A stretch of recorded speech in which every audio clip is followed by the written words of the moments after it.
Hello friends, welcome back to the channel. और last video में हमने रेजिस्टेंस के बारे में पढ़ा था और तब मैंने आपसे कहा था कि मैं टेम्परेचर कोफिशिएंट ऑफ रेजिस्टेंस के बारे में आने वाले किसी वीडियो में बताऊंगा। तो जो आज का वीडियो है वो उसी के बारे में है, टेम्परेचर कोफिशिएंट ऑफ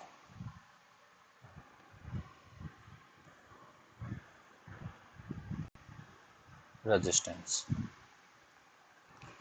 तो टेम्परेचर कोफिशिएंट ऑफ रेजिस्टेंस के लिए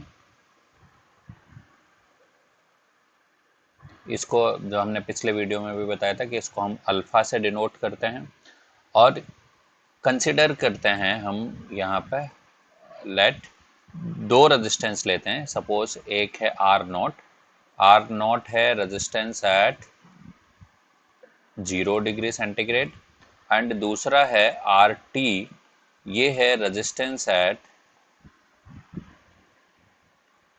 T डिग्री सेंटीग्रेड। तो जब हमने ये दो रेजिस्टेंस कंसिडर किए और इसमें अगर 0 से T डिग्री सेंटीग्रेड तक जाने में कोई ना कोई रेजिस्टेंस में चेंज होगा, तो suppose that delta R is equal to R T minus R naught. अब इसको अगर हम बात करें तो ये जो चेंज इन रेजिस्टेंस है डेल्टा आर, ये किस किस पैरामीटर पर डिपेंड करेगा। तो सबसे पहला पैरामीटर है कि ये डिपेंड करेगा किस पर, ऑन इट्स इनिशियल रेजिस्टेंस, कि शुरुआत में रेजिस्टेंस कितना था, इनिशियल रेजिस्टेंस पर डिपेंड करेगा, पहला पॉइंट। और दूसरा जो है ये डिपेंड करेगा टेम्परेचर चेंज पर, टेम्परेचर चेंज कह लीजिए या इसको कह लें टेम्परेचर राइज इन टेम्परेचर पर। और तीसरा ये डिपेंड करेगा नेचर ऑफ मटेरियल, यानी किस टाइप का मटेरियल है। तो इन तीन पैरामीटर पर ये चेंज इन रेजिस्टेंस डिपेंड करेगा डेल्टा आर। तो इसको हम, ये जो तीन पैरामीटर हैं कि इनिशियल रेजिस्टेंस, टेम्परेचर राइज और नेचर ऑफ मटेरियल, इनको अगर हम एक्सप्लेन करें तो ये जो डेल्टा आर है, या इसको कहें delta R, this will be equal to R T minus R naught. तो ये जो इसका इनिशियल रेजिस्टेंस है उसके डायरेक्टली प्रोपोर्शनल होता है। So this is directly proportional to resistance, पहली चीज। दूसरा, ये जो टेम्परेचर राइज है इसके भी डायरेक्टली प्रोपोर्शनल होता है। तो जितना ज़्यादा टेम्परेचर राइज होगा उतना ज़्यादा ये चेंज इन रेजिस्टेंस होगा। और इसी को अगर हम और दूसरे तरीके से लिखें तो ये जो नेचर ऑफ मटेरियल है इसको हम डिनोट करते हैं यहाँ पे अल्फा से।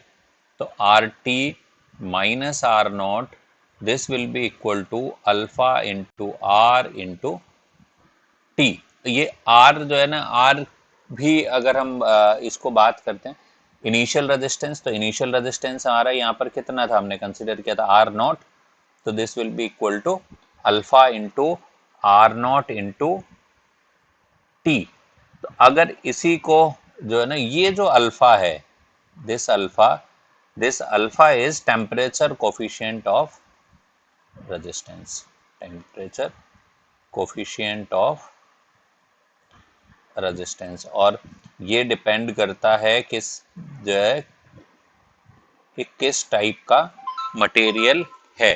तो जो है ना, अगर हम ये जो चेंज इन रेजिस्टेंस है, ये चेंज इन रेजिस्टेंस तीन पैरामीटर पर हो गया।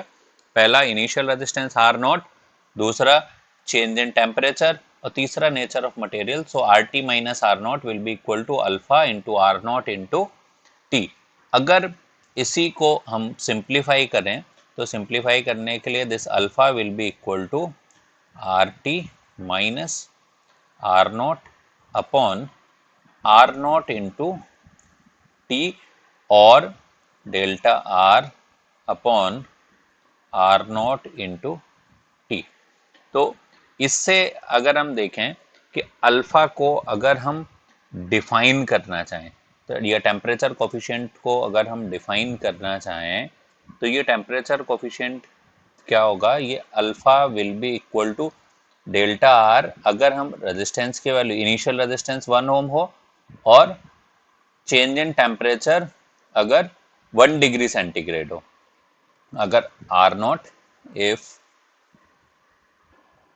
Are naught and T is 1, या अगर हम कह लें इसको that R naught is equal to 1 ohm and T is equal to 1 degree centigrade, then this alpha will be equal to delta R। तो ये इस अल्फा को अगर हमें डिफाइन करना है यहाँ पर, तो इसको हम डिफाइन कर पाएंगे किस तरीके से कि इंक्रीज इन, ये क्या डेल्टा आर क्या होगा, increase in resistance, so this alpha will be increase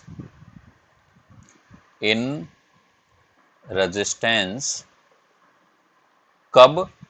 जब रेजिस्टेंस के वैल्यू, जो इनिशियल रेजिस्टेंस है ये, इसकी वैल्यू कितनी हो 1 ओम, तो इंक्रीज इन रेजिस्टेंस किस कंडीशन में, पर ओम ओरिजिनल रेजिस्टेंस, यानी जो इनिशियल रेजिस्टेंस हो वो कितना हो 1 ओम, और इसके साथ साथ पर degree centigrade rise in temperature, क्योंकि टेम्परेचर राइज जो है ना T इज 1 डिग्री सेंटीग्रेड, तो पर degree centigrade rise in temperature.